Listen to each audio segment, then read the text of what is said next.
Hello friends, and not yet friends, welcome back to Mary's Test Kitchen, where by popular request, we're making an oil-free version of 청양면, aka green onion oil noodles.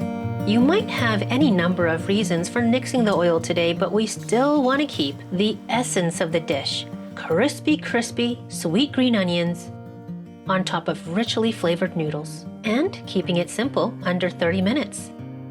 Again, using spaghetti today because I use what I have and this is what I have. Plus, a trip to the Asian supermarket would have delayed this video longer and I just didn't want to make you wait. Although Chinese wheat noodles are the traditional choice. You can use whatever noodles you like because these are your oil-free green onion noodles and there are no rules. And while your noodles are in the pot, preheat your oven to 350 degrees Fahrenheit and let's prep those green onions. Like for my regular green onion oil noodles, you'll want to rinse them well and dry them thoroughly.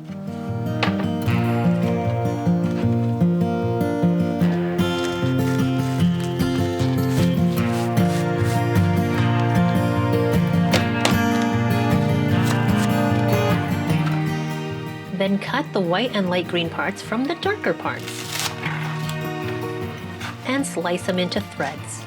Be careful because the layers in green onions can make this a slippery endeavor.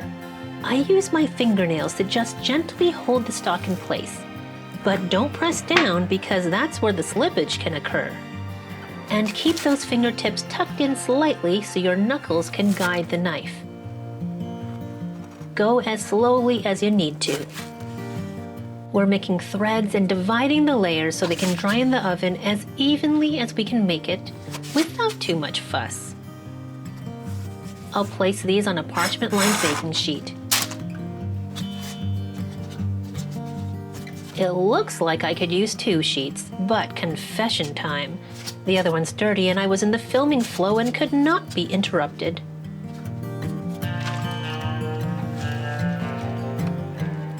Cutting the dark green onion parts is easier because they're only one layer all around.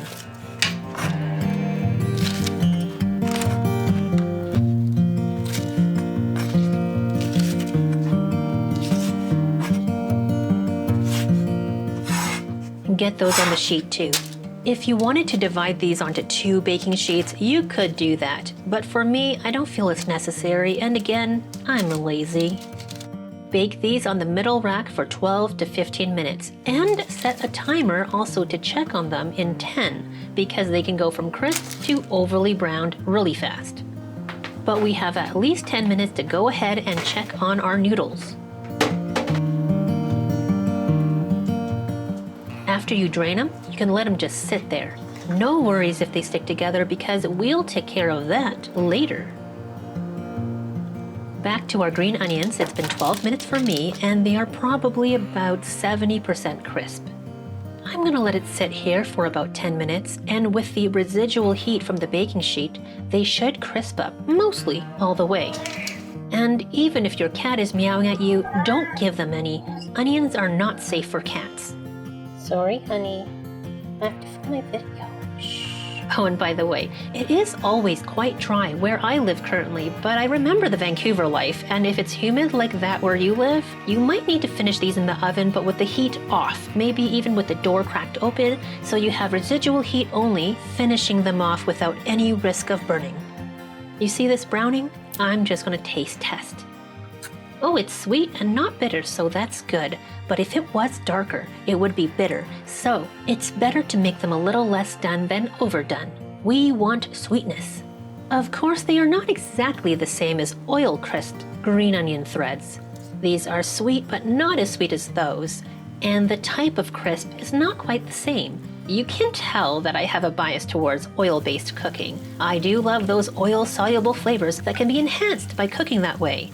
That said, this oil-free method is more hands-off, it's hassle-free, and they still taste very good. Keep those off to the side, and let's start our sauce. Get a wide pan or wok on top, and in with a 1/4 cup of water.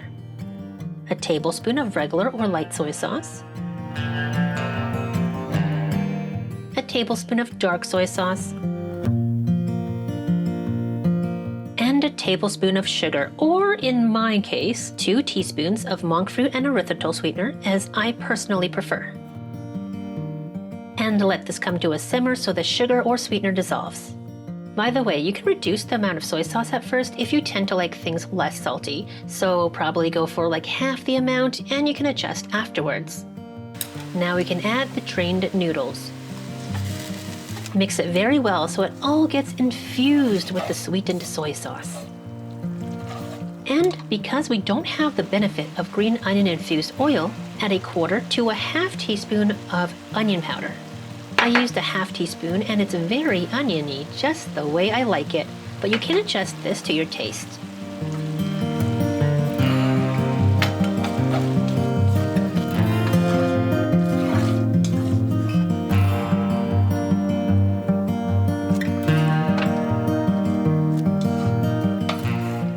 Keep pulling up the noodles and mixing them in until the sauce is mostly absorbed. You can turn off the heat now. Take half your crispy green onions, and this is the perfect place to use any that are still a little bit limp, and fold them in.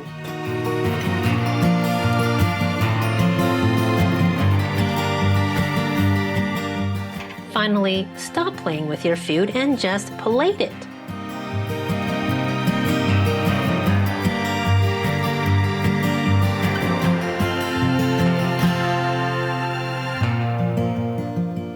This recipe makes about 2 servings, so put half the remaining crispy green onion threads on your plate of delicious noodles. These are great as is, but as an unrepentant tinkerer, I cannot resist adding a little something, this time a little white pepper powder. And enjoy! These satisfying noodles infused with soy sauce flavor and sweet onion juxtaposed with dried green onions, which has turned sweet as well, and the crispier bits make it a textural joy to eat.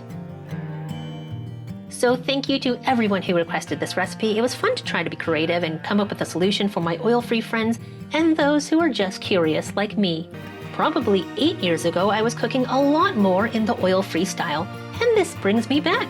Nowadays, I love to incorporate oil where it boosts flavor and for my particular appetite, satiety. But I'm happy to stretch my creativity for you. Please feel free to make your most longing request in the comments below. Thank you for watching this video, especially all the way to the end. It really helps me out. And if you could give it a thumbs up too, that would be super cool of you. I would also super appreciate if you could share this recipe with your friends and family. And coming up, friends, there are tutorials on this channel that I'm honestly not that happy with. So do expect to see a few older recipes but improved videos, perhaps with additions based on your feedback and questions over the years. My creator's cut, if you like. So please subscribe if you've been meaning to but forgot. And I'll chat with you in the comments section. Bye for now!